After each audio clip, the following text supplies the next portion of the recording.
শুরু করতে যাচ্ছি কম্পিউটার বেসিক্সের ক্লাস। তো আমি আমার পরিচয়টা আগে দিচ্ছি, যেটা হলো আমি এমডি শাহিদুর রহমান, পড়াশোনা করছি কম্পিউটার সায়েন্স অ্যান্ড ইঞ্জিনিয়ারিংয়ে Pabna university of science and টেকনোলজিতে। তো আমাদের ক্লাসে যেটা করানো হয়েছে আমরা সেই লেকচার শিট দেখেই ক্লাস করার চেষ্টা করব। তো আমাদের ইনস্ট্রাক্টর ছিলেন ডক্টর মোহাম্মদ আব্দুর রহিম স্যার। উনি অ্যাসোসিয়েট প্রফেসর এবং chairman, department of computer science and engineering at Pabna university of science and technology. এছাড়াও উনি দায়িত্বরত আছেন ডিরেক্টর হিসেবে ICT cell, Pabna university of science and টেকনোলজিতে। তার ইমেল অ্যাড্রেস দেওয়া আছে, চাইলে তার সাথে কন্ট্যাক্ট করতে পারেন। তো শুরু করা যাক। তো এটা আমাদের ভার্সিটির পরিবেশ আর কি। ভার্সিটির ক্যাম্পাসের একটা ছবি দেওয়া আছে। এটা আমাদের হল। এটা হল, এর মাঝে একটা সুন্দর লেক আছে। এখানে স্বাধীনতা চত্বর, এটা শহীদ মিনার, এরকম সুন্দর সুন্দর জায়গা আছে কিছু, সেটা পোর্ট্রেট করা হয়েছে। যাই হোক, এখন আমাদের এই লেকচারটা করার জন্য আমাদের বই সাজেস্ট করা হয়েছিল, সেটা হলো কম্পিউটার ফান্ডামেন্টালসের বই, বালাগুরু স্বামীর। এটা নেওয়া যায়, আবার P Mohan NR fundamentals of computer. তো আমরা মূলত এটার উপর বেস করেই লেকচার শিটটা তৈরি করা, তারপরেও মাঝে মধ্যে এটারও হেল্প নেওয়া হয়েছে। তো শুরু করা যাক। শুরুতেই হোয়াট ইজ কম্পিউটার। যেহেতু আমরা কম্পিউটার সায়েন্স অ্যান্ড ইঞ্জিনিয়ারিংয়ে পড়াশোনা করছি, তো আমাদের সর্বপ্রথম কোশ্চেনে ছিল হোয়াট ইজ কম্পিউটার। এখন কম্পিউটারের যদি আমরা বাংলা অর্থ করি, সরাসরি আবিধানিক অর্থ, তাহলে এটা হয় গণনা যন্ত্র, যেটা আবিষ্কার করা হয়েছিল শুধুমাত্র গণনা করার জন্য, কম্পিউট করার জন্য। কিন্তু পরবর্তীতে এটা অনেক ধরনের কাজে ব্যবহার করা হয়, সেজন্য শুধুমাত্র গণনা যন্ত্র বললে ভুল হবে। এটার একটা সুন্দর ডেফিনেশন আছে, সেটা হলো a computer is an electronic device that takes input from the user, process the given input and generates output in the form of useful information. তো এখন এটা বলতে কী বোঝায়? তো শুরু থেকে আমরা করি, লাইন বাই লাইন বোঝার চেষ্টা করি। Computer is a electronic device, তার মানে এটা একটা ইলেকট্রনিক মেশিন। ইলেকট্রনিক মেশিন সেটা কী করে? ইনপুট নেয়, ডেটা ইনপুট নেয়, text input from the user, মানে ব্যবহারকারী, আমরা যারা ব্যবহারকারী আছি তাদের থেকে একটা ইনপুট নেয়, ডেটা ইনপুট নেয়। ডেটা ইনপুট নেয়, নেওয়ার পরে সেটাকে প্রসেস করে, সেই ইনপুটটাকে প্রসেস করে এবং কিছু জেনারেট করে, এই ডেটা জেনারেট করে। এটা আমাদেরকে আউটপুট দেয়, আবার সেই ইউজারকে ফিরিয়ে দেয়।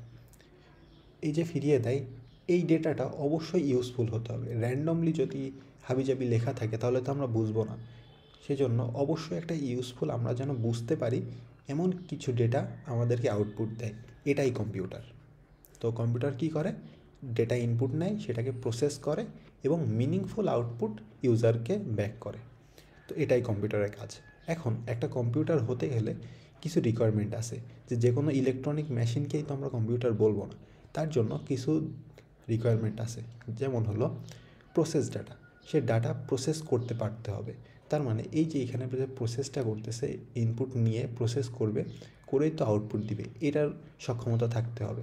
এবং স্টোর ডাটা, এই যে আউটপুট আমাদের দেখাচ্ছে, এটা সরাসরি সে কোনো একটা মাধ্যমে, যেমন আমাদের মনিটর আছে, মনিটর একটা আউটপুট ডিভাইস, এটা আমরা সামনে পড়ব। তো মনিটরে দেখিয়ে দিতে পারে, অথবা চাইলে সেটা মেমোরিতে সেভ করে রাখতে পারে, যেমন হার্ড ডিস্ক বা সলিড স্টেট ড্রাইভ, এগুলাতে সেই স্টোর করে রাখতে পারে। তো এই ফিচারটা তার থাকতে হবে। এবং আরেকটা কি, move data between computer and outside world, মানে একটা কম্পিউটার থেকে অন্য একটি কম্পিউটারে সে ট্রান্সফার করতে পারবে। এই ফিচারটা তার থাকা লাগবে একটা কম্পিউটার হওয়ার জন্য। অথবা এটা চাইলে অন্যান্য জায়গা থেকে, যে আমার আশেপাশে কেউ নেই কিন্তু অনেক দূরবর্তী কোথাও একজন আছে, তার কাছে পৌঁছে দেওয়ার সক্ষমতা থাকতে হবে, থাকলেই সেটাকে আমরা কম্পিউটার বলবো। এবং last but not the least, control the operation of the above, মানে এইগুলা সব কিছুই সে কন্ট্রোল করতে পারবে। যে এমন না যে অটোমেটিক প্রসেস হবে, যে এক ইনস্ট্রাকশন দেওয়া আছে সেগুলো অটোমেটিক চলবে, আমি এইগুলাকে কন্ট্রোল করতে পারবো না, যে এই লাইনের পরে এই লাইন আসবে, তারপরে এই লাইন আসবে, তারপরে এই লাইন, এটা অটোমেটিক হবে। কিন্তু আমি চাইলে এই লাইনের পরে সরাসরি এই লাইনে আসতে পারি, এই কন্ট্রোলটা থাকতে হবে। এই কন্ট্রোলগুলো থাকলেই তখনই সেটা একটা কম্পিউটার হবে। তো আমরা শুরুতেই যেটা বলেছিলাম, তার একটা ডায়াগ্রাম দেওয়া আছে, যে কী করে, একটা ইনপুট নেয়, সেটাকে প্রসেস করে, প্রসেস করার পরে সেটা চাইলে মেমোরিতেও দিতে পারে, অথবা মেমোরি থেকেও নিতে পারে ডেটা। মেমোরি বলতে আমরা এখানে হার্ড ডিস্ক ড্রাইভ বা সলিড স্টেট ড্রাইভ, এগুলাকে বোঝানো হচ্ছে। তো এইগুলা থেকে সে ইনপুট নিতে পারে এবং যেটা আমরা প্রসেস করবে, প্রসেস করার পরে একটা ডেটা জেনারেট হবে। এই ডেটাটা চাইলে সে আউটপুটে দেখাতে পারে, সাপোজ মনিটরে সে দেখাতে পারে, অথবা চাইলে সে এই যে স্টোরেজ ডিভাইস যেগুলো আছে সেগুলোতে স্টোর করতে পারবে। এটাই কম্পিউটারের বেসিক কাজ। এখন কম্পিউটারের কিছু জিনিসপত্র আছে, সেগুলো সম্পর্কে আমরা জানি।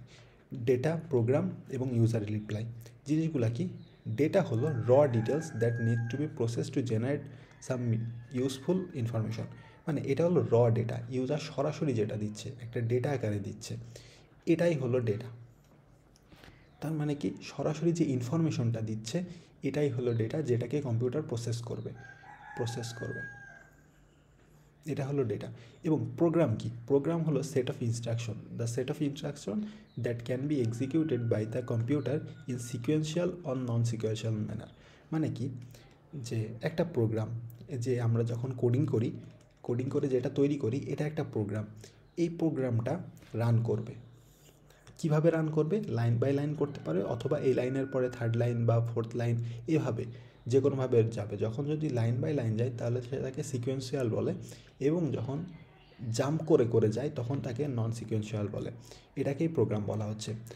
এবং ইউজার রিপ্লাই কী বলা হচ্ছে? Input provided by the user in response to the question asked by the computer. মানে কম্পিউটার যখন রান হবে তখন জিজ্ঞাসা করতে পারে, ধরুন সাপোজ জিজ্ঞাসা করবে, what is your name. Computer এই কথাটা ইউজারকে জিজ্ঞাসা করেছে, তখন ইউজার অবশ্যই তার নাম বলবে। যে আমাকে যদি জিজ্ঞাসা করা হয় অবশ্যই আমি আমার নাম বলবো। এই যে নামটা বললাম এটাও সেই ইনপুট আকারে নেবে। তো এটাকেই বলা হচ্ছে ইউজার রিপ্লাই। মানে ইউজারের কাছে কোয়েশ্চেন করে ইউজার থেকে রিপ্লাই নিচ্ছে, এটাকে বলা হয় ইউজার রিপ্লাই। এখন কম্পিউটারের বিভিন্ন পার্টস আছে, তো সেই পার্টসগুলোকে বলা হয় কম্পিউটার ডিভাইস। তো কম্পিউটারের বিভিন্ন পার্টস, যেমন সিপিইউ। আমরা কম্পিউটারে একটা কেসিং থাকে, এটাকে আমরা সবাই সিপিইউ বলে থাকি, কিন্তু এটা আসলে ভুল। যে একটা বক্স থাকে এটাকে আসলে কেসিং বলে। এর ভিতরে মাদারবোর্ড থাকে, মাদারবোর্ডের মধ্যে একটা থাকে, সেটাকে বলা হয় সিপিইউ। যেমন এটাকে আমরা বলি, যদি আপনি ইন্টেল কোম্পানির নেন, ইন্টেল হলে কোরাই থাকে, কোরাই 3, i5, i7, i9 ইত্যাদি থাকে। আর রাইজেনের নিলে রাইজেন 3, 4, 5 এসব থাকে, যেটা হলো AMD কোম্পানির আর কি। তারপরে আপনি যদি ম্যাক ওএসের দিকে যান, অ্যাপেলের দিকে গেলে Apple silicon M1, M2, M3, M4, এখন M4 পর্যন্ত আছে। এইটাকেই মূলত বলা হচ্ছে সিপিইউ। তারপরে মনিটর তো আমরা সবাই চিনি, যেটাকে আমরা দেখতে পারি, টিভির মতো অনেকটা দেখা যায়, এটাকেই মনিটর বলে। এবং কিবোর্ড এবং মাউস, এটাও সবাই আমরা চিনি। তারপরে মাদারবোর্ড, এই যে বললাম কেসিংয়ের মধ্যে যেটা থাকে, যেটার উপরে আর কি সব কম্পোনেন্ট থাকে, যেমন সিপিইউ থাকে, এখানে র্যাম থাকে এবং অন্যান্য যেসব জিনিসপত্র থাকে, এটাকেই বলা হয় মাদারবোর্ড। এবং হার্ড ডিস্ক অনেক পুরাতন একটা জিনিস, যেটার মধ্যে একটা ডিস্ক থাকে, এটা ঘুরতে থাকে, ঘুরে এর মধ্যে আর কি ডেটা সেভ করে। এখন বর্তমানে SSD চলে এসেছে, তো সলিড স্টেট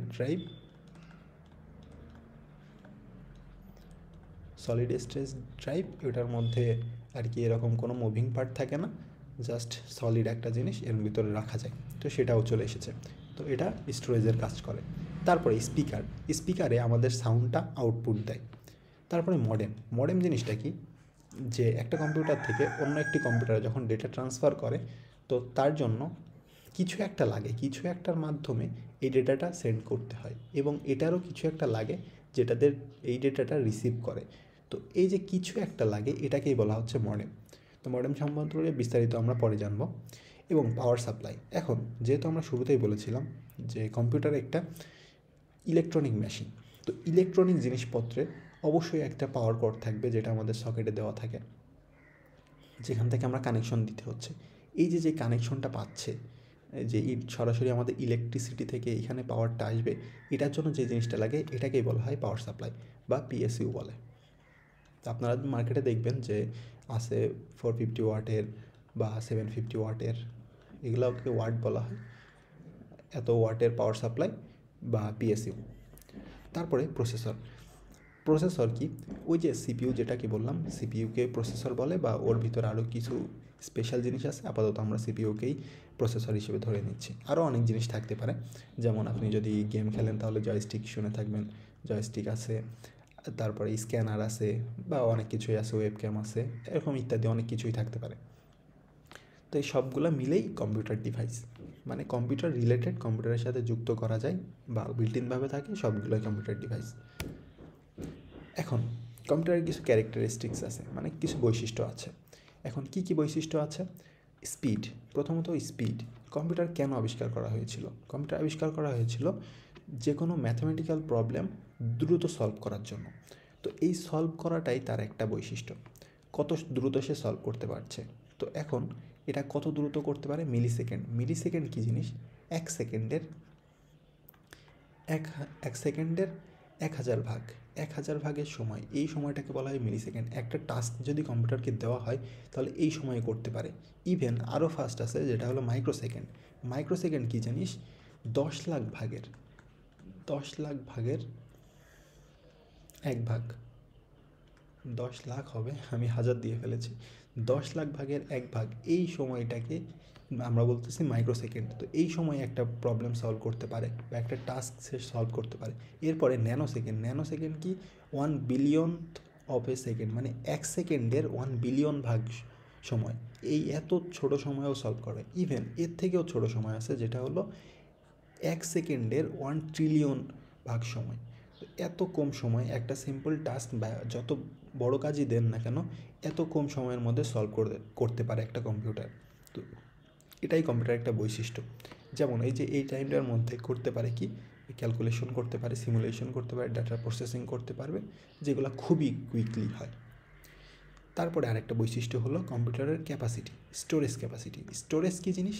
যে আমাদের যে ডেটাটা প্রসেস হয়েছিল, প্রসেস হওয়ার পরে যেটা এসেছিল, এই ডেটাকে সেভ করে রাখে কোথায়? ওই যে হার্ড ডিস্ক বা এসএসডি, এইগুলোতে সেভ করে রাখে। এইটাই একটা তার বৈশিষ্ট্য, এই স্টোরেজ ক্যাপাসিটি। সে কত পরিমাণ ডেটা সেভ করে রাখতে পারে। ইভেন এটা তো স্টোরেজ ডিভাইস, র্যামেও সে সেভ করে রাখতে পারে। এবং সে ক্লাউড, যেমন আমাদের আছে গুগল ড্রাইভ আছে, তারপরে মাইক্রোসফটের আছে ওয়ান ড্রাইভ, তারপরে ড্রপ বক্স আছে, এই ইত্যাদি। এইগুলো যেহেতু আমাদের ফিজিক্যালি প্রেজেন্ট থাকে না, কিন্তু অনলাইনের মাধ্যমে আমরা সেগুলোকে রাখতে পারি, এই জন্য এগুলাকে বলা হয় যে ক্লাউড স্টোরেজ। তো এই যে স্টোরেজ ক্যাপাসিটি, এটাও একটা কম্পিউটারের বৈশিষ্ট্য। এবং অ্যাকুরেসি কি? যে আপনি যেই জিনিসটাই দেন, আপনি যেই প্রবলেমটাই দিবেন না কেন, কম্পিউটার সেটা খুবই দ্রুততার সাথে একদম অ্যাকুরেট, মানে একদম সঠিক জিনিসটাই আপনাকে দিবে। এই সঠিক জিনিসটাই দিতে পারে আপনার যদি ইনপুট ঠিক থাকে। আপনি যে ইনপুটটা দিচ্ছেন কম্পিউটারকে, এটা যদি ঠিক থাকে তাহলে অবশ্যই সঠিক আউটপুট দিবে, সঠিক ক্যালকুলেশন করবে। আপনি যদি একটা ম্যাথ দেন, যদি আপনার ম্যাথের সব কিছু ঠিক থাকে, একদম সঠিক অ্যান্সারটাই বের করতে পারবে কম্পিউটার। এটাই কম্পিউটারের একটা বৈশিষ্ট্য। যত বড় টাস্কই আপনি দেন না কেন, সব সময় অ্যাকুরেসি মেনটেন করতে পারবে। আর যদি মানুষ দ্বারা করতে হয় তাহলে মাঝে মধ্যে ভুল হতে পারতো, কিন্তু কম্পিউটারে কখনোই ভুল হবে না। আপনি যদি সঠিক ইনপুট দেন তাহলে অবশ্যই সঠিক আউটপুট আসবে।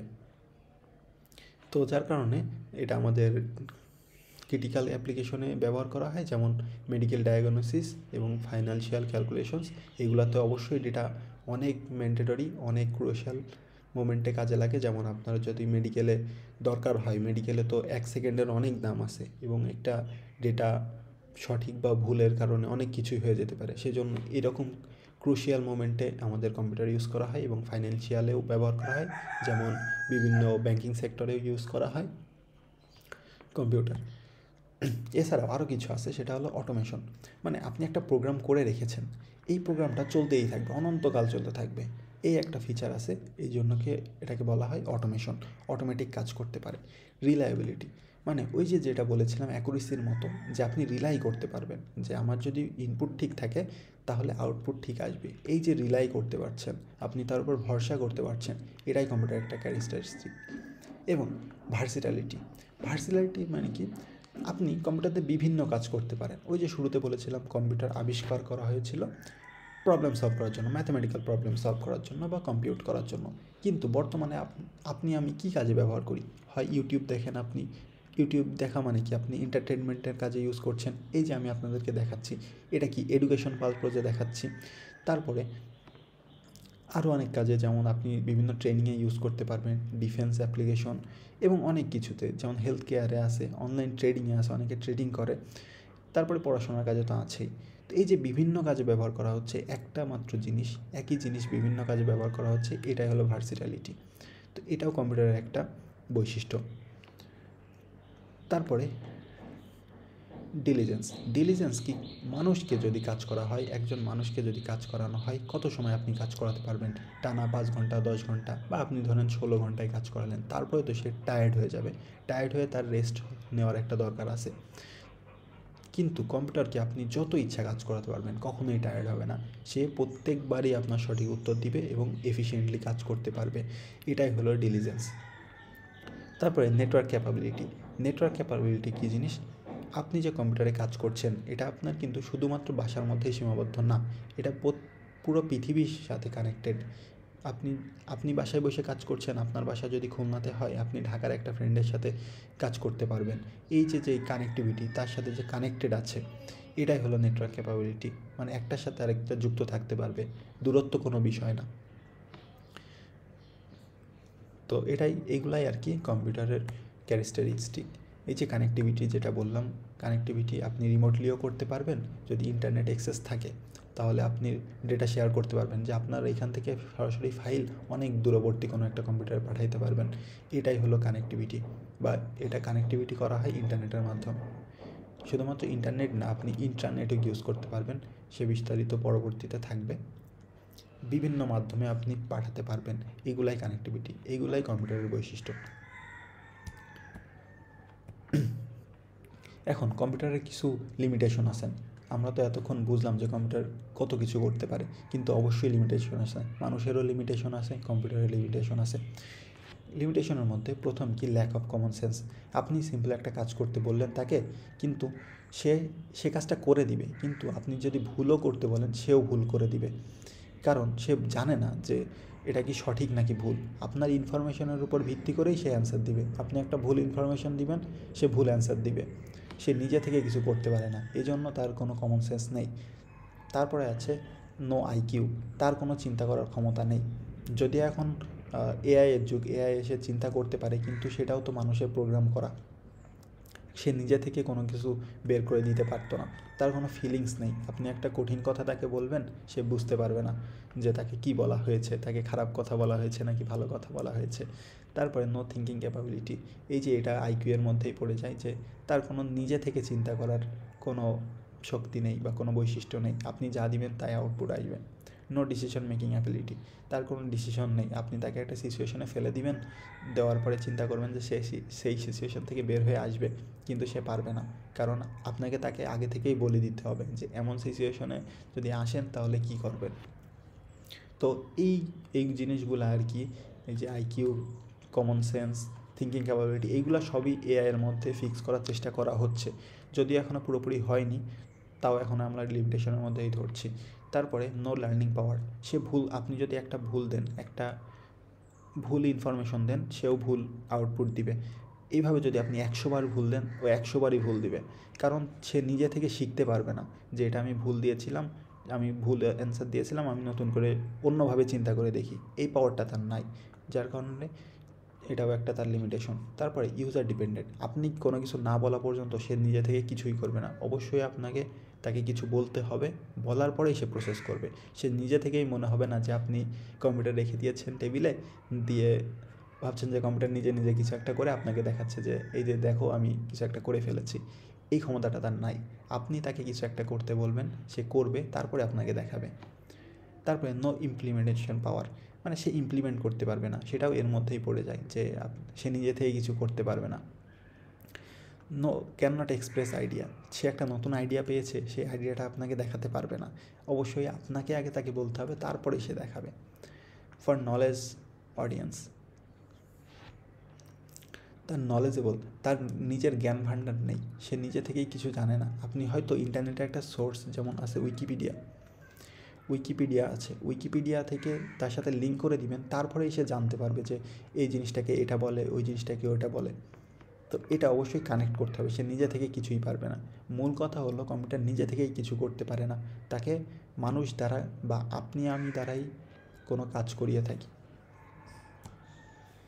এখন আসি কম্পিউটারের হিস্ট্রি মেকানিক্যাল ইরাতে অনেক কিছুই হয়েছে, তবে এটা তেমন একটা ইম্পর্টেন্ট না আমাদের জন্য, তো এটা আমি স্কিপ করে যাচ্ছি।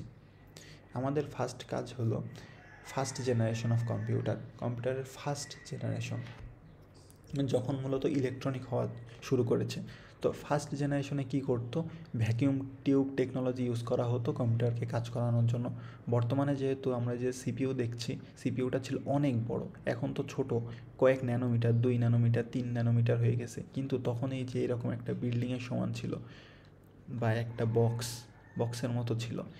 তো তখন এই টেকনোলজিটা ইউজ করা হতো, সেটা হলো ভ্যাকিউম টিউব। এটা হলো ফার্স্ট জেনারেশনে ইউজ করা হতো। এবং আমরা যে এখন কিবোর্ড মাউস দ্বারা ইনপুট দেওয়ার সময় কিবোর্ড মাউস ইউজ করি, তখন এগুলা ছিল না, তখন ছিল পাঞ্চ কার্ড এবং পেপার টেপস, এগুলাকে দিয়ে ইনপুট করা হতো। এবং সফটওয়্যার বলতে এখন যেমন অ্যাপ্লিকেশন দেখছি, মাইক্রোসফট ওয়ার্ড, এমএস এক্সেল, এই সব কিছু দেখছি, তখন এইসব ছিল না। তখন ছিল মেশিন ল্যাঙ্গুয়েজ দিয়ে আমাদের ইনপুট করা হতো, প্রোগ্রাম করা হতো কম্পিউটারকে। এবং তার লিমিটেশন ছিল, first generation computer could solve one problem at a time. তখন একটা প্রবলেম দিলেই একটা প্রবলেম সলভ করতে পারতো। এখন যেমন আপনি ইউটিউবে মিউজিক প্লে করে রেখেছেন এবং এখানে আমি আপনাদেরকে লিখে দেখাচ্ছি, এই যে সব কিছু হচ্ছে, এখানে কিন্তু মাল্টিপল কাজ হচ্ছে একই সাথে। কিন্তু এই ফার্স্ট জেনারেশনে এই সুবিধাটা ছিল না, তখন শুধুমাত্র একটা কাজ করতে পারতো। এই যে আমি লিখছি, এই লেখাটাই শুধু হবে, আপনি আর কোনো কাজ করতে পারবেন না। আপনি ইউটিউবে মিউজিক প্লে করেছেন, শুধু মিউজিকটাই প্লে হবে, অন্য কিছু হবে না। তো এইগুলাই ছিল ফার্স্ট জেনারেশনে। কিন্তু তার মধ্যে একটা ছিল যে এই যে মিলি সেকেন্ডে কাজ করতে পারতো, মানে 1 সেকেন্ডের 10,000 ভাগের 1 ভাগ সময় কাজ করতে পারতো। তাহলে চিন্তা করেন, আপনি ফার্স্ট জেনারেশনেও এত ফাস্ট ছিল, তাহলে বর্তমানে কি? বর্তমান তো 5th জেনারেশন চলতেছে। এখন ফিজিক্যাল অ্যাপিয়ারেন্স মানে দেখতে কেমন ছিল, সাইজ এতটাই বড় ছিল যে লার্জ একটা রুম লাগতো, অনেক বড় একটা রুম লাগতো শুধুমাত্র একটি কম্পিউটার রাখার জন্য। আর সেই তুলনায় এখন চিন্তা করেন, এখন একটা কম্পিউটার আপনি 50-60টার বেশি কম্পিউটার রাখতে পারেন, তাও অনেক স্পেস থেকে যাবে। এক্সাম্পল হলো universal automatic computer, UNIVAC, electronic numerical integrator and calculator, ENIAC, electronic discrete variable computer, automatic computer, EDVAC, এ ধরনের নাম ছিল। মানে নামগুলো অনেক উইয়ার্ড। এখন যেমন কত সুন্দর নাম, যে লিনোভো, এইচপি, অ্যাপেল, কত কিছু। তো তখন নামগুলো এমনই ছিল, কারণ তখন কম্পিউটার দিয়ে স্পেসিফিক কাজ করা হতো। এই যে এই কম্পিউটারটাতে যে কাজ করা হতো, এই কম্পিউটারটাতে অন্য কাজ করা হতো। আর এখন এক কম্পিউটার দিয়ে সব ধরনের কাজ করা যায়। ফার্স্ট জেনারেশনের কিছু অ্যাডভান্টেজ ছিল, সেটা হলো only electronic component available during this day. তার মানে তখন শুধুমাত্র ভ্যাকুয়াম টিভি ছিল যেটাই অ্যাভেলেবেল ছিল ইলেকট্রনিক ডিভাইস। এখন যেমন অনেক কিছু হয়েছে, ট্রানজিস্টর হয়েছে, রেজিস্টার হয়েছে, আইসি হয়েছে, তখন শুধুমাত্র ভ্যাকুয়াম টিউবস ছিল। ভ্যাকুয়াম টিউবসই তখন তৈরি করেছিল ডিজিটাল কম্পিউটার। আর তার মধ্যে অ্যাডভান্টেজ ছিল মিলি সেকেন্ডের মধ্যেই একটা টাস্ক সে কমপ্লিট করতে পারতো। সেই সময়ে সেটা ছিল ফাস্টেস্ট কম্পিউটার। এখন মনে হচ্ছে অনেক স্লো, কিন্তু সেই সময়টা যখন ইনভেন্ট হয়েছিল তখন এটা ছিল ফাস্টেস্ট কম্পিউটার। তারপরে তখন হলো ম্যাথমেটিক্যাল প্রবলেম সলভ করা যেত খুবই এফিশিয়েন্টভাবে। তখন যেহেতু মানুষ কম্পিউটার প্রথম দেখছে, তার আগে তো যেসব ম্যাথমেটিক্যাল প্রবলেম আছে সেগুলো তো মানুষ দ্বারা সলভ করা হতো। তখন যখন দেখলো যে একটা কম্পিউটার দিয়েই কত সহজেই সলভ করা যাচ্ছে, তখন একটা আশ্চর্যের বিষয় ছিল। এখন তার মধ্যে অ্যাডভান্টেজের মধ্যে ডিসঅ্যাডভান্টেজই বেশি ছিল, কারণ এটা যেহেতু অনেক বড় সাইজ ছিল, যার কারণে অনেক এনার্জি বা অনেক বিদ্যুৎ বিল আসতো বা অনেক ইলেকট্রিসিটি লাগতো। এবং অনেক ভ্যাকিউম টিউব হওয়ার কারণে অনেক বেশি হিট জেনারেট করতো, এবং এই হিট জেনারেট করার জন্য রুমটা অনেক গরম হয়ে যেত। সেটাকে ঠান্ডা রাখার জন্য এসির দরকার ছিল বা এয়ার কন্ডিশনিং সিস্টেমের দরকার ছিল। এবং তখন যেহেতু নতুন আবিষ্কার হয়েছে, নতুন অনেক ফ্রিকোয়েন্টলি মেনটেনেন্স করতে হতো, রক্ষণাবেক্ষণ করা লাগতো, যে কোথায় কি নষ্ট হলো, নতুন কি অ্যাড করতে হবে, এটা খুবই ফ্রিকোয়েন্ট ছিল। এটা পোর্টেবল ছিল না। এখন যেমন ল্যাপটপ খুবই পোর্টেবল, ইভেন ফোনকেও এখন কম্পিউটার বলা হচ্ছে। তো মোবাইল ফোনও তো খুব ইজিলি পকেটে করে আপনি পোর্টেবল করে নিতে পারছেন, যে কোনো জায়গায় নিয়ে যেতে পারছেন। কিন্তু তখন কম্পিউটার ছিল শুধুমাত্র একটা রুমেই থাকবে, একটা প্রতিষ্ঠানের কাছেই থাকবে, সেখানে যে যার যখন প্রয়োজন হবে সে ব্যবহার করবে। এটা কমার্শিয়ালি ইউজ করা যেত না, কারণ যেহেতু পোর্টেবল না হলে কিভাবে কমার্শিয়ালি ইউজ করবে, বিভিন্ন কর্পোরেট অফিস বা অন্যান্য জায়গা থেকে কিভাবে ইউজ করবে। খুবই স্লো ছিল, যদিও 1 সেকেন্ডের 10,000 ভাগের 1 ভাগ সময়ে সলভ করতো যে কোনো একটা প্রবলেম, তবুও এটা অনেক স্লো ছিল বর্তমানের তুলনায়। প্রোগ্রামিং করা যেত না। আমরা যেমন এখন প্রোগ্রামিং করি কিসে, C++, জাভা, পাইথন, এ ধরনের অনেক অত্যাধুনিক ল্যাঙ্গুয়েজে আমরা প্রোগ্রাম করি, কিন্তু তখন ছিল মেশিন ল্যাঙ্গুয়েজ। আপনাদেরকে আমি পরবর্তীতে দেখাবো যে মেশিন ল্যাঙ্গুয়েজ অনেক কঠিন ছিল, তো সেটাতেই প্রোগ্রাম করা লাগতো, না হলে সে বুঝতো না। এবং ম্যাগনেটিক ড্রাম ইউজ করা হতো। এখন যেমন হার্ড ডিস্ক ড্রাইভ বা সলিড স্টেট ড্রাইভ এগুলাতে সেভ করা হচ্ছে, কিন্তু তখন ম্যাগনেটিক ড্রামে সেভ করা হতো, যেটা অনেক পুরাতন একটা পদ্ধতি। এবং ইনপুট দেওয়ার জন্য অবশ্যই যে পাঁচ স্টেপ ইউজ করা হতো, বা পাঞ্চ কার্ড, এগুলা দিয়ে ইনপুট দেওয়া হতো। এখনকার মতো মাউস বা কিবোর্ড দিয়ে হতো না। এখন ফার্স্ট জেনারেশন শেষে সেকেন্ড জেনারেশনে অবশ্যই আপডেট হবে। সেকেন্ড জেনারেশনে আমাদের রিপ্লেস হয়ে গেল এই যে ভ্যাকিউম টিউব টেকনোলজিটা রিপ্লেস হয়ে আমাদের এখানে লজিক সার্কিট চলে আসলো। লজিক সার্কিট মূলত ট্রানজিস্টর। তার মানে কি, আমাদের শুরুতে ফার্স্ট জেনারেশনে ভ্যাকিউম টিউব ছিল, এখন চলে আসলো ট্রানজিস্টর অনেক ছোট হয়ে গেল, যার কারণে রিপ্লেস করে দিল আমাদের ভ্যাকিউম টিউবকে, এবং কম্পিউটার হয়ে গেল স্লো হয়ে গেল, স্মল হয়ে গেল বা ছোট হয়ে গেল, কিন্তু ফাস্টার হয়ে গেল, অনেক বেশি ফাস্ট হয়ে গেল, এবং অনেক এনার্জি এফিশিয়েন্ট হয়ে গেল, এবং বেশি রিলায়েবল হয়ে গেল, আগের থেকে ভুল কমে গেল, এবং মোস্ট ইম্পর্টেন্টলি অনেক চিপ হয়ে গেল। মানে অনেক কম দামে পাওয়া যাচ্ছে। আগে যদি অনেক বেশি টাকা লাগতো, এখন একটু কম লাগে। এবং সফটওয়্যার টেকনোলজি, এখন চলে আসলো আমাদের অ্যাসেম্বলি ল্যাঙ্গুয়েজ কিছুটা সহজ, মেশিন ল্যাঙ্গুয়েজ থেকে কিছুটা সহজ। তো যার কারণে এটা হয়ে গেল তখন এই যে COBOL and FORTRAN were develop during this period.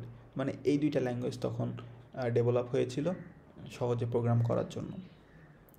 আর এটা কিভাবে কাউন্ট হতো, এটা সলভ করতো মাইক্রোসেকেন্ড কী বলেছিলাম আমরা, 1 মিলিয়ন ভাগের 1 সেকেন্ডের 1 মিলিয়ন ভাগের 1 ভাগ, এটাকে বলা হচ্ছে মাইক্রোসেকেন্ডে সলভ করতে পারতো। তার মানে কতটা ফাস্ট হয়ে গেল আগের তুলনায়।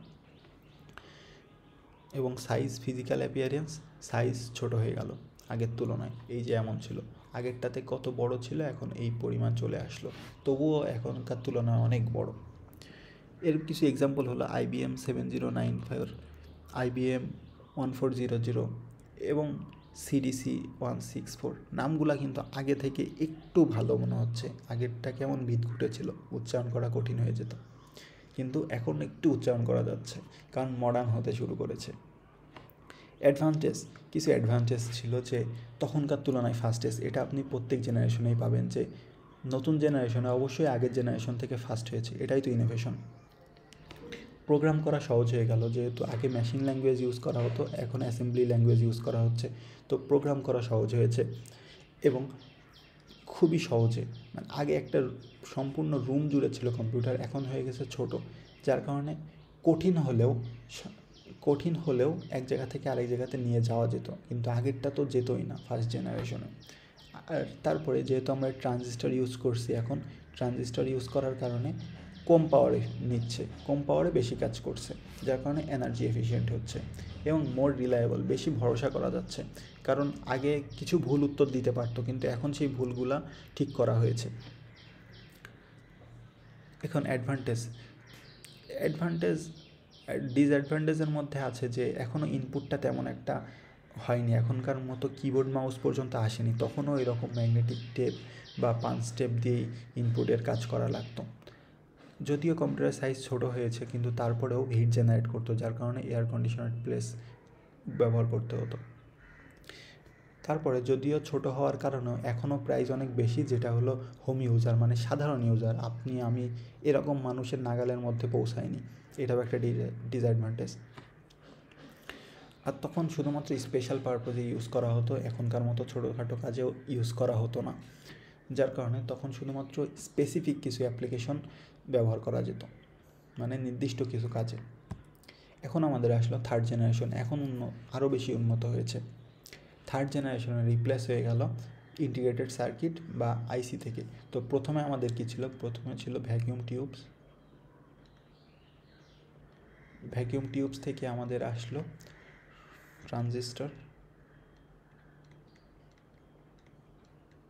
ট্রানজিস্টর থেকে আমাদের আসলো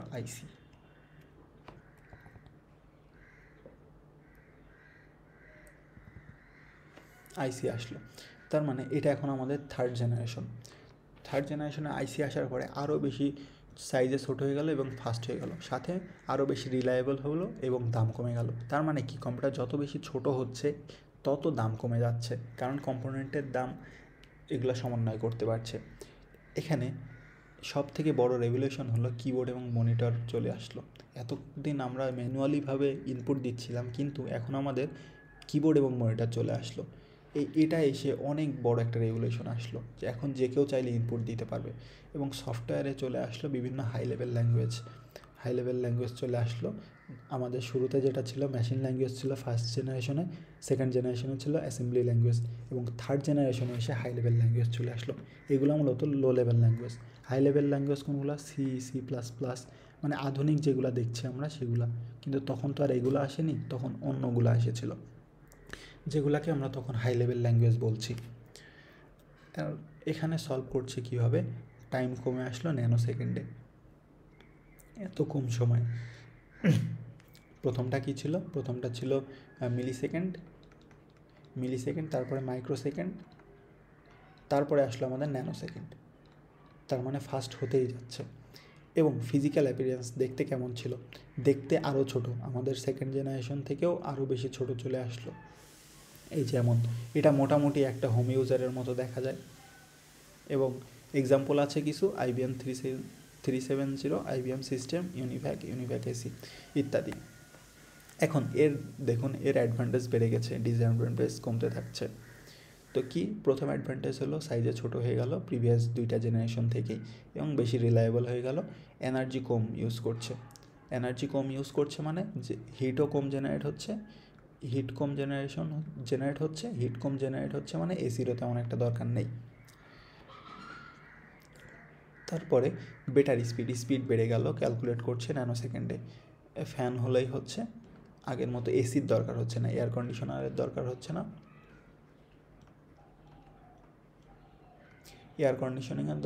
শুধুমাত্র ফ্যান ইউজ করলেই হিটটা আমরা অ্যাবজর্ব করতে পারছি। এখন আপনারা চাইলে হোম ইউজাররা ব্যবহার করতে পারছে, এখন জেনারেল ইউজেই হয়ে যাচ্ছে, এখন স্পেশাল কোনো কাজে ব্যবহার করা হচ্ছে না। স্টোরেজ ক্যাপাসিটি বেড়ে গেল এবং ভার্সিটালিটি বেড়ে গেল, মানে বিভিন্ন কাজে ব্যবহার করা যাচ্ছে। দাম কমে গেল, অ্যাকুরেসি বেড়ে গেল, এবং এখন থেকে কমার্শিয়ালি ইউজ করা যাচ্ছে। এখন একটা নির্দিষ্ট কোম্পানির কাছে না থেকে এখন সব কোম্পানির কাছে চলে গেল। এবং মাউস এবং কিবোর্ড চলে আসলো, যেটা সব থেকে বড় ইনোভেশন। এখন ইনপুট দেওয়া সহজ হয়ে গেল। এখন আছে ডিসঅ্যাডভান্টেজ, অবশ্যই ডিসঅ্যাডভান্টেজ আছে, সেটা হলো ছোট হলেও বর্তমানের তুলনায় এত ছোটও না। পারফরমেন্স যদিও বেশি, কিন্তু যখন আমরা লার্জ অ্যাপ্লিকেশন নিয়ে কাজ করলে তখন আবার স্লো হয়ে যাচ্ছে, এইটা একটা ডিসঅ্যাডভান্টেজ। এবং দাম যদিও কম হয়েছে বিভিন্ন কোম্পানি বা কর্পোরেট অফিসের জন্য ঠিক আছে, কিন্তু হোম ইউজারদের জন্য এখনও দাম অনেক বেশি। ফ্যান দিয়েও কাজ চলে যায়, কিন্তু তারপরেও এয়ার কন্ডিশনার দরকার ছিল, যেমন সামারে তো হিট এমনিতেই বেশি থাকে, ওয়েদার গরম থাকে, যার কারণে যখন রুমের ভিতরে রুম টেম্পারেচার বেড়ে যায় তখন তো ঠান্ডা করার জন্য এয়ার কন্ডিশনার দরকার ছিল।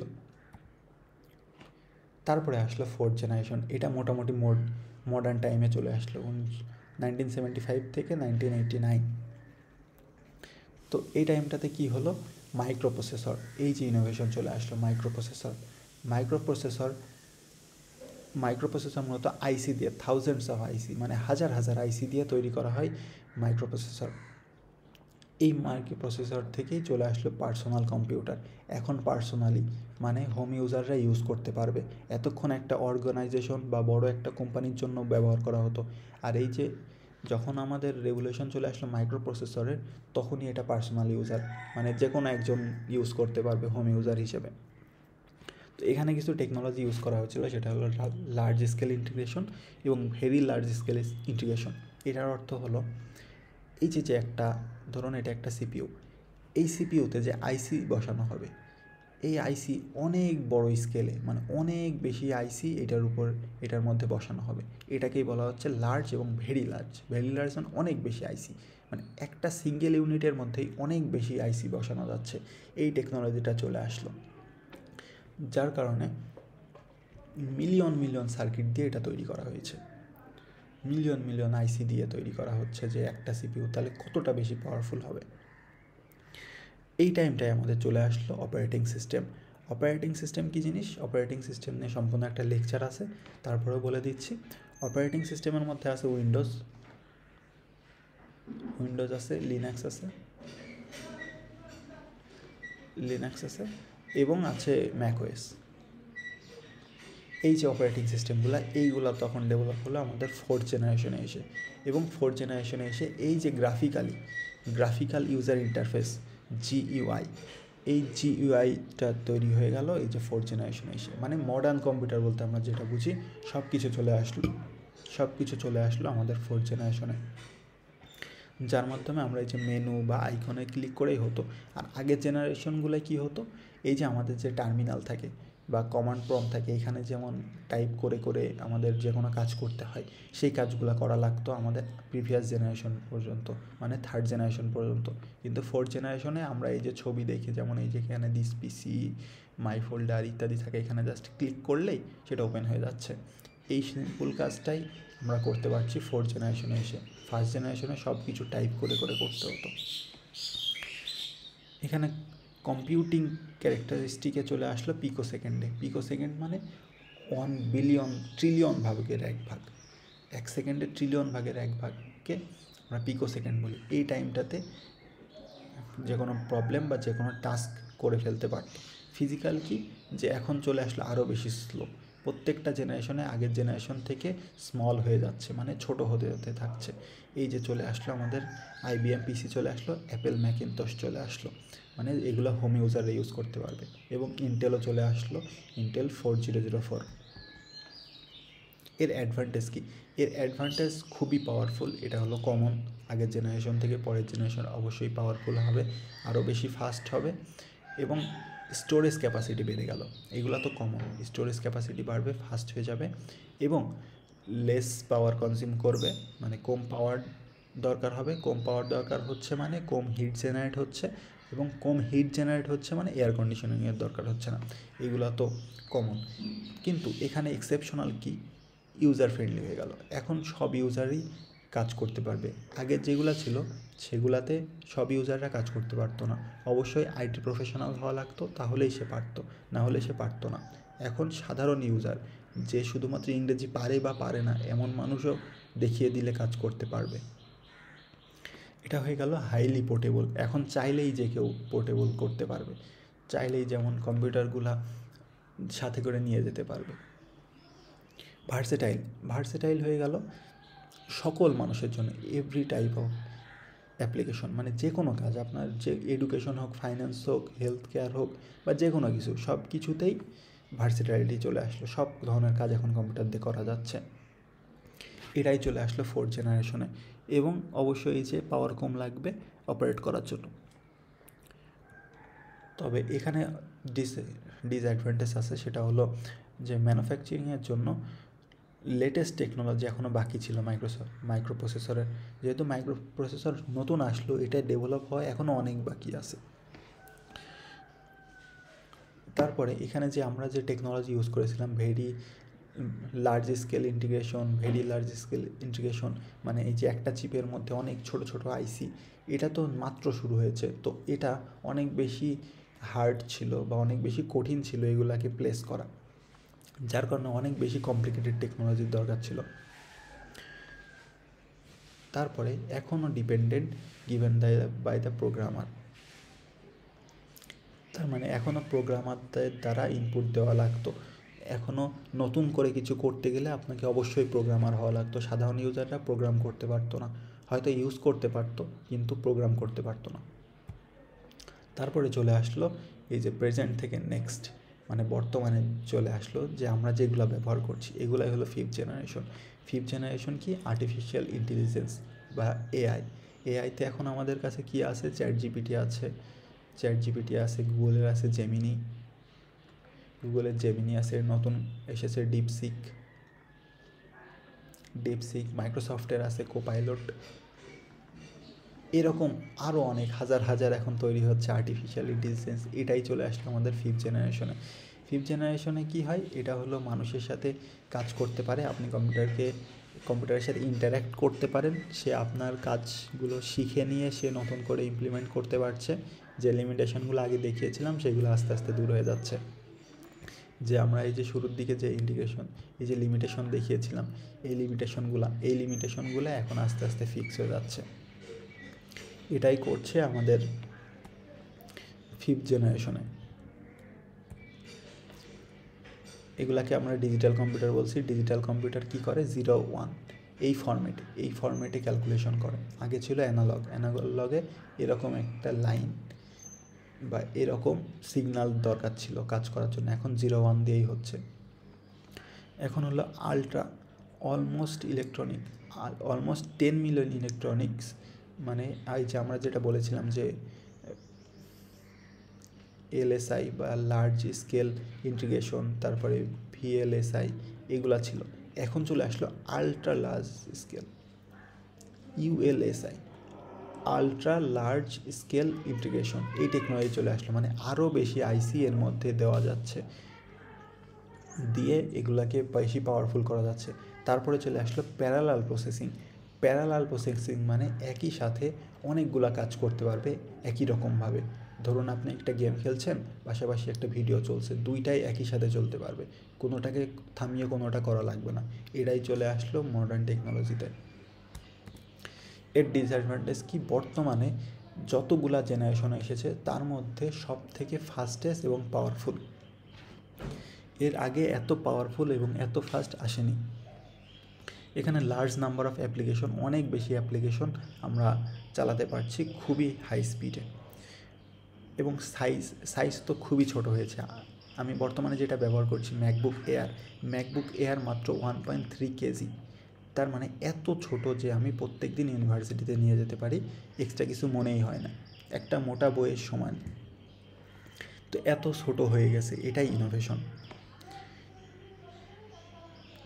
তারপরে আমাদের আসছে খুবই ফ্রেন্ডলি। এখন আপনি 10,000 টাকায় হয়তো হবে না, 20,000 টাকা দিয়েও আপনি একটা কম্পিউটার পেয়ে যাচ্ছেন, 30,000 টাকা দিয়েও কম্পিউটার পেয়ে যাচ্ছেন, এত কম দামে। আর আগে হয়তো ছিল কয়েক লাখ টাকা লাগতো বা কোটি টাকা লাগতো একটা কম্পিউটার কিনতে। এখন হোম ইউজারদের জন্য একদম পারফেক্ট হয়ে গেছে। আরও বর্তমানে আসবে, সেগুলোকেও আমরা ফিফথ জেনারেশনের মধ্যেই রাখবো। হয়তো 100-200 বছর পরে তখন যে 6th জেনারেশন হতে পারবে, কিন্তু আপনি আমি বেঁচে থাকা পর্যন্ত ফিফথ জেনারেশনেই থাকবে। এটা ভার্সিটালিটি, এখানে কমিউনিকেশন এবং রিসোর্স শেয়ারিং, মানে এখন শেয়ার করা যাচ্ছে আপনার একটা কম্পিউটার থেকে আরেকটা কম্পিউটারে খুব ইজিলি শেয়ার করা যাচ্ছে বিভিন্ন মাধ্যমে। এই সকল টেকনোলজি চলে আসলো। এখন আমরা তো কম্পিউটারের জেনারেশন সম্পর্কে জানলাম। এখন আমাদের কম্পিউটারকে কিছু ক্লাসিফিকেশন আছে, কম্পিউটারের প্রকারভেদ আছে, সেগুলোকে ভাগ করা হয়েছে 3টা ক্রাইটেরিয়া দিয়ে। একটা হলো অপারেটিং প্রিন্সিপাল, সে কীভাবে কাজ করে, একটা হচ্ছে অ্যানালগ আছে এবং একটা হচ্ছে ডিজিটাল, এবং বেসড অন অ্যাপ্লিকেশন কী কাজে এবং কেমন কাজে ব্যবহার করা হবে তার উপর ভিত্তি করেও এটাকে ক্যাটাগরাইজ করা হয়েছে। তারপরে based on size and capability, মানে কতটা পাওয়ারফুল কাজ করতে পারে এবং সাইজে কেমন, কতটা বড় বা কতটা ছোট, এগুলার উপর ভিত্তি করেও এগুলাকে ভাগ করা হয়েছে। তো চলুন আমরা একটা একটা করে দেখি। প্রথমে অপারেটিং প্রিন্সিপালের উপরে অ্যানালগ এবং ডিজিটাল এই দুই ভাগে ভাগ করা হয়েছে। অ্যানালগ কী জিনিস? অ্যানালগ একটা কন্টিনিউয়াস ইলেকট্রিক সিগন্যাল, এমন ইলেকট্রিক সিগন্যাল দিয়ে কাজ করে, সেগুলোকে বলা হচ্ছে অ্যানালগ কম্পিউটার। যেমন এই যে আমাদের থার্মোমিটার, স্পিডোমিটার, অ্যানালগ ক্লক, আমরা তো ওই যে ঘড়ি দেখেছি, ঘড়ির মধ্যে এই যে কাঁটা থাকে, এই যে এইগুলাকে বলা হচ্ছে আপনার অ্যানালগ কম্পিউটার, এভাবে কাজ করে। কিন্তু ডিজিটাল যেগুলো আছে, ডিজিটাল ঘড়িতে কি এই যে সংখ্যায় দেখায়, এই সংখ্যায় দেখাচ্ছে, এইগুলা ডিজিটাল, এগুলা মূলত 0 আর 1 এগুলাদের রিপ্রেজেন্ট করা আছে, মানে এখানে পাওয়ার নেই, পাওয়ার আছে। এটা হলো ডিজিটাল কম্পিউটার। এবং হাইব্রিড কম্পিউটার, হাইব্রিড কম্পিউটার কি, হাইব্রিড হলো এই যে অ্যানালগ এবং এই ডিজিটাল, এই দুইটার সংমিশ্রণে সে চাইলে হাইব্রিডের কাজ, সে চাইলে এটার কাজও করতে পারে, ডিজিটালের কাজও করতে পারে, অ্যানালগের কাজও করতে পারে। এটা হলো হাইব্রিড কম্পিউটার। এগুলোর দাম কম হয়ে থাকে সাধারণত, ডিজিটাল কম্পিউটারের থেকে কম হয়ে থাকে, কিন্তু অ্যানালগ কম্পিউটার থেকে বেশি হয়ে থাকে। যেমন দেখা যাচ্ছে যে গ্যাসোলিন স্টেশন, এই যে আমরা গ্যাস স্টেশন বা পেট্রোল পাম্প যেটাকে বলি, সেখানে যে কম্পিউটার ব্যবহার করা হয়। তাছাড়া আছে আমাদের এই যে আলট্রাসাউন্ড মেশিন, বা এই যে আমরা যখন এক্স রে যেটাকে বলি, এক্স রেতে যখন যাওয়া হয়, তারপরে রিসার্চ এবং বিভিন্ন প্রোডাকশনের কাজে ব্যবহার করা হয় এই যে হাইব্রিড কম্পিউটারগুলো। তারপরে অ্যাপ্লিকেশনের উপরে আমরা কী কাজে ব্যবহার করব তার উপরে নির্ভর করে, সেটা হলো জেনারেল পারপাস কম্পিউটার। মানে আপনি আমি যেগুলো ব্যবহার করছি এগুলাকেই বলা হচ্ছে জেনারেল পারপাস কম্পিউটার। মানে আপনি সাধারণ কাজে, কোনো প্রফেশনাল না, আপনি সাধারণ কাজে চাইলে প্রফেশনালি ইউজ করতে পারেন, পার্সোনাল কাজেও ব্যবহার করতে পারেন, এগুলাকেই বলা হচ্ছে জেনারেল পারপাস কম্পিউটার। আর স্পেশাল পারপাস কম্পিউটার কি, যেগুলো শুধুমাত্র স্পেশাল কাজ করবে। যেমন স্পেসিফিক আপনি একটা কাজ করতে বলবেন, যেমন মেডিকেল সেন্টারে একটা কাজ করতে বলবেন, সে শুধুমাত্র মেডিকেল সেন্টারে কাজ করবে, সে আপনার আমার মতো ইউটিউব চালাতে পারবে না বা ফেসবুক চালাতে পারবে না। তো এইগুলাকেই বলা হচ্ছে স্পেশাল পারপাস কম্পিউটার। তারপরে আসে আমাদের কাছে best on size and capability, সাইজের উপর ডিপেন্ড করে আসছে মাইক্রো কম্পিউটার। মাইক্রো কম্পিউটার কি, ওই যে বললাম যে মাইক্রো প্রসেসর, এই মাইক্রো প্রসেসর দিয়ে যে কম্পিউটারগুলো তৈরি করা হয়েছে সেগুলোই মূলত মাইক্রো কম্পিউটার। মানে আপনি আমি যেগুলো ব্যবহার করছি এগুলোতে মাইক্রো প্রসেসর আছে এবং স্টোরেজ ইউনিট আছে এবং ইনপুট আউটপুট চ্যানেল, মানে কিবোর্ড, মাউস, মনিটর, এগুলো সংযুক্ত করা যাচ্ছে। তো এটা কিভাবে কাজ করে, এই যে মাইক্রো প্রসেসরে আসে, এটা হলো পেরিফেরাল ডিভাইস, কিবোর্ড, মাউস, এইগুলা থেকে ইন্টারফেস সার্কিটে আসে, এখান থেকে সিস্টেম বাসে ক্যারি করে নিয়ে এসে আপনার মাইক্রো প্রসেসরে দিয়ে দেয়, সেখান থেকে প্রসেস করে আবার একইভাবে ফেরত পাঠিয়ে দেয়। তো এটাই হলো মাইক্রো কম্পিউটার। তারপরে আসে মিনি কম্পিউটারগুলো এই যে এরকম দেখতে হয়, এগুলা আরও বেশি কাজ করতে পারে সাধারণ মানুষের থেকে। সাধারণ যে কম্পিউটারগুলো আছে এই যে মাইক্রো কম্পিউটার, এটা থেকে বেশি পাওয়ারফুল। এগুলা অনেকগুলা ইউজার, মানে মাল্টিপল ইউজার কাজ করতে পারে। মাইক্রো কম্পিউটারে একজন ইউজার কাজ করতে পারে, একটা টাইমে একজন ইউজার কাজ করতে পারে, কিন্তু মিনি কম্পিউটারে অনেক বেশি, 2-3 জন মানুষ একই সাথে কাজ করতে পারে। এগুলো সাধারণত নেটওয়ার্ক সার্ভার ইউজ করা হয়, যেমন এই যে বিভিন্ন আইএসপি আছে বা যাদের থেকে আমরা ওয়াইফাই নিয়ে থাকি, এরা যে কম্পিউটারগুলো ইউজ করে ওটা সম্পূর্ণটা পরিচালনা করার জন্য, সেগুলাই মিনি কম্পিউটার। এরপরে আসে আমাদের মেইন ফ্রেম কম্পিউটার আগের দুইটার থেকে ক্যাপাসিটিতে অনেক বেশি এবং আরও বেশি হাই স্পিড, এবং এটা হলো 100 to 1000, মানে কয়েকশো থেকে কয়েক হাজার মানুষ এটা একসাথে চালাতে পারে, একসাথে অপারেট করতে পারে। একজন অ্যাক্সেস দিয়ে দিতে, এই যে একটা কম্পিউটার, এটার অ্যাক্সেস দিলে এই যে 100 বা 1000 বা কয়েক হাজার মানুষ ইউজ করতে পারছে, এটাই হলো মেইন ফ্রেম কম্পিউটার। এগুলো আমরা ব্যবহার করা হয় সাধারণত বড় বড় কোম্পানিতে, বা এই যে আমাদের ব্যাংক আছে, ব্যাংকের যতগুলা কানেক্টেড আছে এগুলাতে মেইন ফ্রেম কম্পিউটার ইউজ করা হয়। তাছাড়া সরকারি বিভিন্ন প্রতিষ্ঠানেও ব্যবহার করা হয়। এইগুলাতে যে বড় বড় তথ্য নিয়ে কাজ করতে হয়, অনেকগুলো একসাথে নিয়ে কাজ করতে হয়, তখনই সেগুলোকে মেইন ফ্রেম কম্পিউটার বলা হচ্ছে। এরপর আসে সুপার কম্পিউটার সব থেকে বেশি পাওয়ারফুল, এটা দিয়ে অনেক বড় কাজ করতে হয়। এগুলা আপনার আমার সাধারণ মানুষের জন্য দরকার নেই, তবে এটার একটা ডিসঅ্যাডভান্টেজ হলো এটা শুধুমাত্র একটা কাজই করতে পারে। যত বড় কাজই হোক না কেন সে করে দিবে, কিন্তু একসাথে একটাই কাজ করতে পারবে। এগুলাকেই বলা হচ্ছে সুপার কম্পিউটার। এগুলো অনেক বেশি এক্সপেন্সিভ, এগুলো সাধারণত রিসার্চের কাজে ব্যবহার করা হয়। তাছাড়া হলো মেডিসিন বা নিউক্লিয়ার এনার্জি, এরকম বড় বড় রিসার্চ, যেমন এই যে আমাদের স্পেস এক্স, নাসা, এইগুলাতে যেগুলো ব্যবহার করা হয় সেগুলাকেই বলা হচ্ছে আমাদের সুপার কম্পিউটার। এই যে পেট্রোলিয়াম ইঞ্জিনিয়ারিং, ওয়েদার ফরকাস্টিং, এইসব জিনিসপত্রে যেগুলো ব্যবহার করা হয় সেগুলাই হচ্ছে সুপার কম্পিউটার। এখন আমরা এতক্ষণ যা আলোচনা করলাম সেটাই একটা দেওয়া হয়েছে, সামারি দেওয়া হয়েছে। কম্পিউটারের কনসেপ্ট কি, যে একসেপ্টিং র ডেটা, মানে কম্পিউটার কি কাজ করবে সেটা হলো একটা ডেটা নিবে, এটাকে প্রসেস করবে, তারপরে চাইলে যেটা প্রসেস করেছে সেটা সেভ করে রাখতে পারবে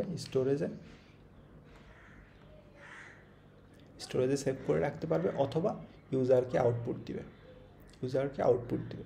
এটাই তো কম্পিউটারের কাজ, এটাই হলো কম্পিউটার কনসেপ্ট। তারপরে কম্পিউটারের বিভিন্ন জিনিস আছে, যেমন হলো হার্ডওয়্যার পার্ট আছে একটা, যেটা হলো ফিজিক্যাল যে পার্টটা, যেমন সিপিইউ, র্যাম, রোম, কিবোর্ড ইত্যাদি, এই সব কিছুই সফটওয়্যারের মধ্যে পড়ে। এবং ডেটাটা দেওয়া হচ্ছে 01, বেসিক্যালি এইগুলো 01 ফরম্যাটেই থাকে, আপনি যা কিছুই দেন না কেন সেটা 01 ফরম্যাটেই আসে। তো এগুলা ডেটা। এবং পিপল কি, এই যে ইউজার, এই ইউজারগুলোকেই বলা হচ্ছে পিপল। তো এই সব কিছু মিলেই কম্পিউটার সিস্টেম। এখন computer organisation and architecture. Computer architecture কি, এই যে একটা কম্পিউটার বিভিন্ন যে জিনিসপত্র থাকে, কোন কোন জিনিস লাগবে, কিভাবে লাগবে, এগুলাকেই বলা হচ্ছে আর্কিটেকচার। মানে আপনাকে একটা প্রবলেম দিয়েছে, এই প্রবলেমকে সলভ করতে যা যা জিনিসপত্র লাগবে, এই সব কিছু মিলায় কম্পিউটার আর্কিটেকচার। আর অর্গানাইজেশন কি, অর্গানাইজেশন হলো এই যে আমাদের আর্কিটেকচার আছে, বিভিন্ন কম্পোনেন্ট আছে, যেমন সিপিইউ, র্যাম, রোম, এই জিনিসপত্র কীভাবে সাজানো থাকবে একটা কম্পিউটারের মধ্যে, এই কীভাবে সাজানো থাকবে এই প্ল্যানিংটাই দেয় কম্পিউটার অর্গানাইজেশন, যেটা হলো ডিজাইন করে physical arrangement of variable hardware. এই যে হার্ডওয়্যার, এগুলো তো সব একটা hardware, CPU, RAM, ROM, SSD, hard disk, এগুলো সব কিছুই তো হার্ডওয়্যার। এই হার্ডওয়্যারগুলো কীভাবে সাজানো থাকবে সেটাকেই বলা হয় কম্পিউটার অর্গানাইজেশন, সেগুলোকেই বলা হয় কম্পিউটার অর্গানাইজেশন। এবং আর্কিটেকচার কি, ওই অ্যাকচুয়াল জিনিসপত্রগুলো। এখন সেন্ট্রাল প্রসেসিং ইউনিট বা সিপিইউ যেটাকে বলি আমরা, সিপিইউ এর কীভাবে কাজ করে, এটা 4 ভাবে কাজ করে। এক হলো fetching instruction from the memory. তার মানে এই যে সিপিইউটা আছে, এই সিপিইউ কী করে, এ চাইলে সরাসরি ইউজার থেকে ইনপুট নিতে পারে, অথবা চাইলে আমাদের মেমোরি সেটা হার্ড ডিস্ক হতে পারে বা র্যাম হতে পারে, সেটা থেকে ইনপুট নিয়ে সে প্রসেস করবে। সে যে ডেটাটা নিল এটা সে প্রসেস করবে, এই যে decode instruction decide what operations to be performed, মানে নেওয়ার পরে সে ডিসাইড করবে যে সে এটা দিয়ে কী কাজ করবে।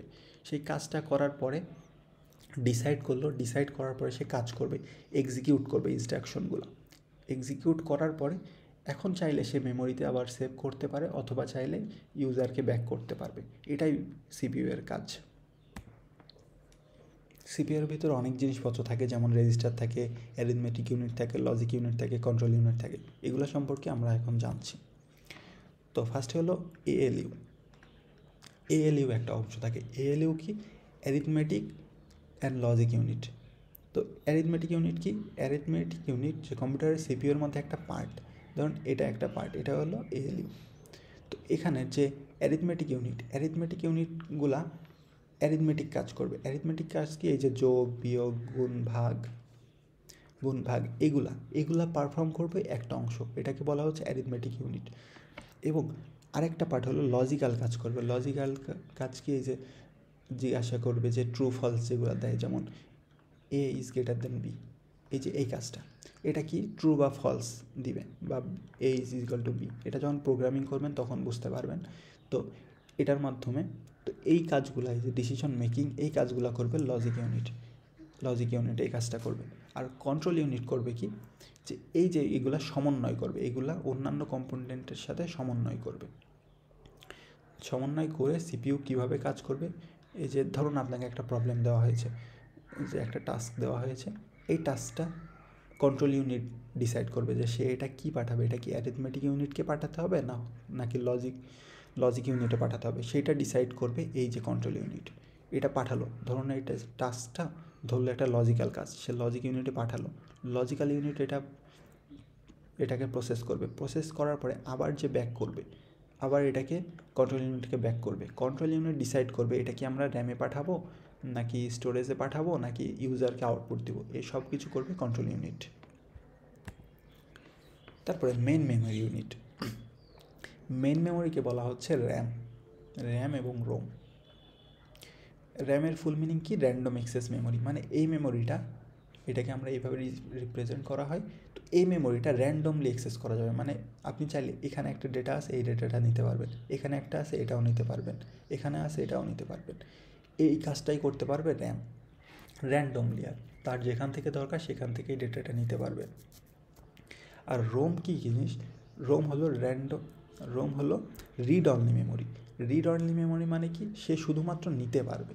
কীভাবে নিতে পারবে? সে সিকোয়েন্সিয়ালি যাবে, যে আপনার ধরুন এই ডেটাটার দরকার, তখন রোম এই প্রত্যেকটা যাবে, এখানে যে চেক করবে এখানে আছে কিনা, এখানে নেই তার মানে পরেরটাতে যাবে, এখানে আছে কিনা, নেই, এখানে আছে, নেই, এখানে আছে, হ্যাঁ আছে, তো তখন এখান থেকে সে ব্যাক নিয়ে আসবে।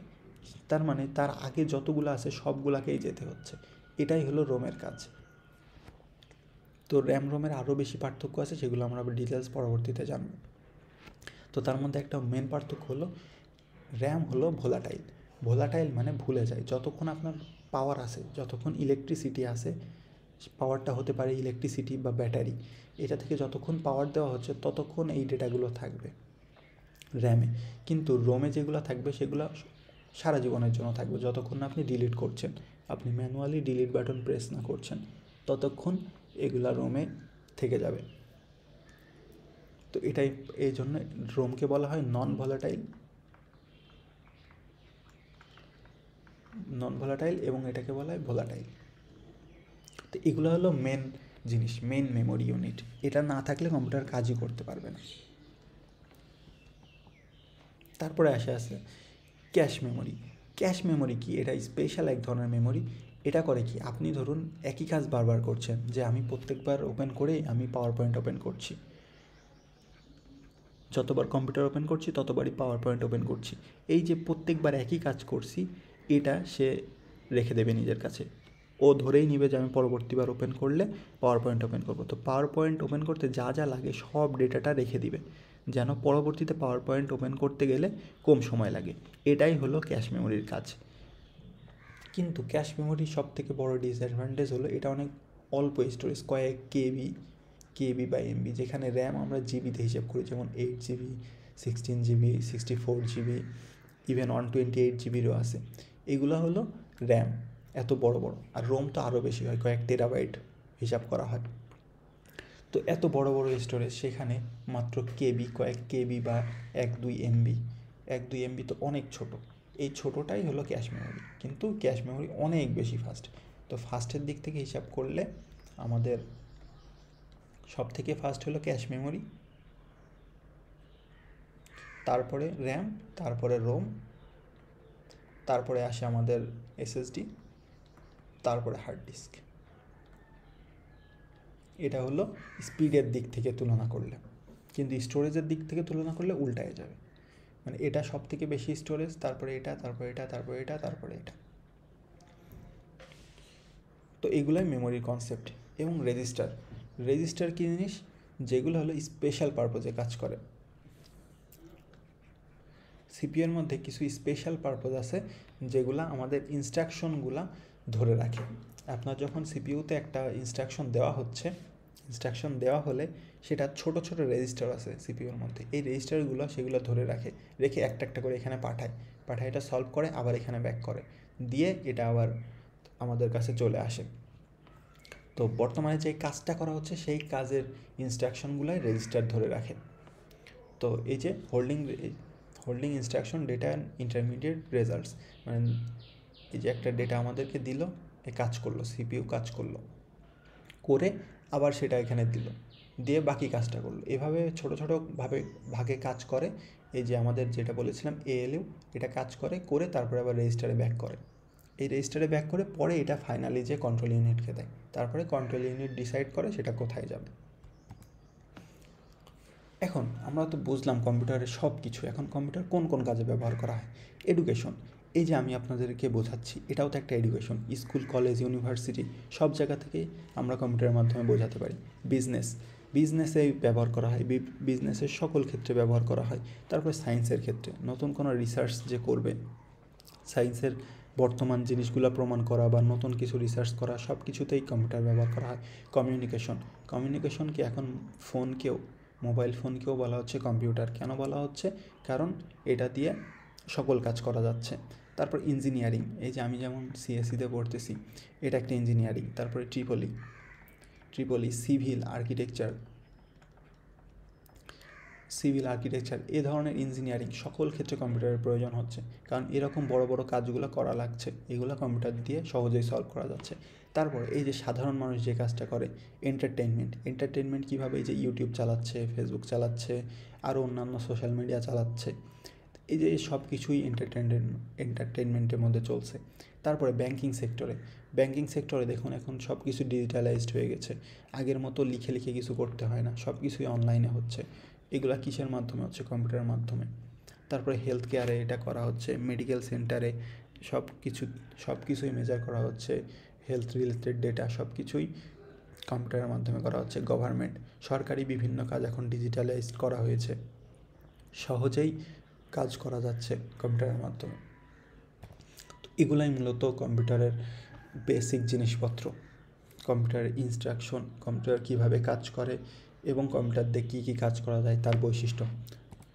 এখন আমাদের নেক্সট লেকচারে আমরা আলোচনা করব নাম্বার সিস্টেম এবং কোড নিয়ে।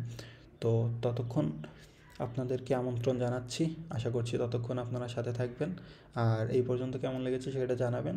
আমি নিজে ফার্স্ট সেমিস্টারের স্টুডেন্ট। আমাদের ক্লাসে যা পড়ানো হয়েছে এবং নিজে যা পড়েছি সেটা বুঝেছি সেটাই আপনাদের বোঝানোর চেষ্টা করেছি। ভুলভ্রান্তি থাকতে পারে, আরও অ্যাডভান্স জিনিসপত্র আমি যদি জানতে পারি তাহলে আপনাদেরকে জানাবো। তো পরবর্তী লেকচারে আপনাদেরকে আমন্ত্রণ জানিয়ে আজকের লেকচার এখানে শেষ করছি। এতক্ষণ সাথে থাকার জন্য ধন্যবাদ সবাইকে। আসসালামু আলাইকুম।